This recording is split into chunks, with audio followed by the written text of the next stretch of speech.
That music means that we are now 10 days and counting until the midterm elections. Can you believe it? It's all coming down to the wire here, but not where many expected. Democrats now being caught a little bit off guard in New Jersey, of all places. Two states, actually, where they had hoped to hold their Senate seats, West Virginia and New Jersey, are now looking interesting, to say the least, which they usually aren't. In New Jersey, Chuck Schumer's PAC appears to be dumping another $3 million in a last-ditch effort to support Senator Bob Menendez against his challenger, Republican Bob Hugin. And that's on top of the $3 million that they just threw in, I think, about a week or so ago. In West Virginia, depending on which polls you trust, could be anybody's race there between popular Democrat Joe Manchin and his Republican challenger, Patrick Morrisey. Here now to help us get updated on exactly how close these races are, Chris Stirewalt, Fox News politics editor. Good to see you, sir. Howdy, ma'am. Happy Friday. So happy Friday to you. So let's talk about New Jersey, my home state, where really you don't usually even see political ads on TV because everybody sort of knows how it's going to go. But that's not the case this time. Tell us what's going on there.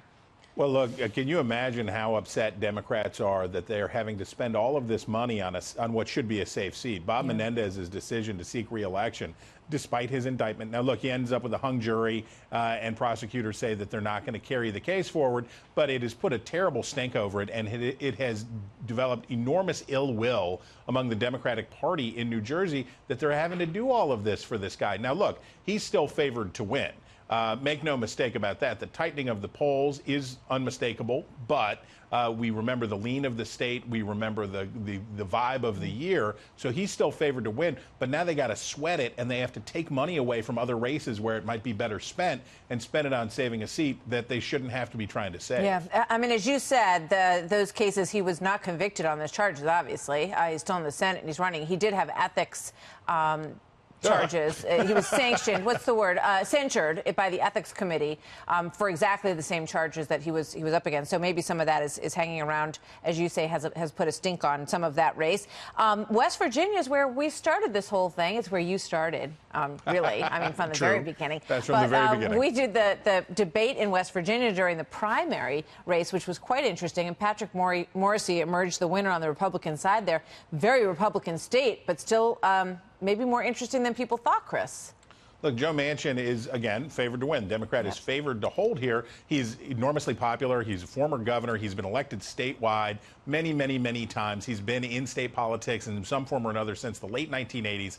This is a guy that people know and generally like in West Virginia. But Morrisey, and really everybody ought to remember this. When you start out and you have an election and nobody has ever heard of candidate X, so do you like popular former governor Y, or do you like candidate X who you've never heard of and don't even know what party he's in? Well, guess what? X is going to trail by more than he should. As we get closer to the end and everybody knows which team everybody's playing for, these numbers tighten up, and it creates maybe not enough to get over the finish line, but it creates that tightening. Especially in a place where President Trump won by a bigger stretch than anywhere else in the country. Quick quote from Politico with regard to the Florida race, Chris, and I want to get a quick thought from you on this. Trump aides have been in contact with top Florida Republicans on a near daily basis, and people close to the president concede that they are worried. Trump fears Florida wipeout was the title of this story. What say you? They have not been having a good run in Florida in either the Senate or gubernatorial race. But, again, that same effect, that same tightening we've seen in some polling, the president's going to be back down there maybe 2 more times, we're hearing, and he's going to stump hard. But Florida, I don't know whether you know this, sometimes they have narrow elections. And Florida is a very evenly divided state. Democrats feel like they have the mojo. I think there was a close presidential election there, if I remember correctly. Something. Thank you, Chris. Good to see you as always. Happy Friday.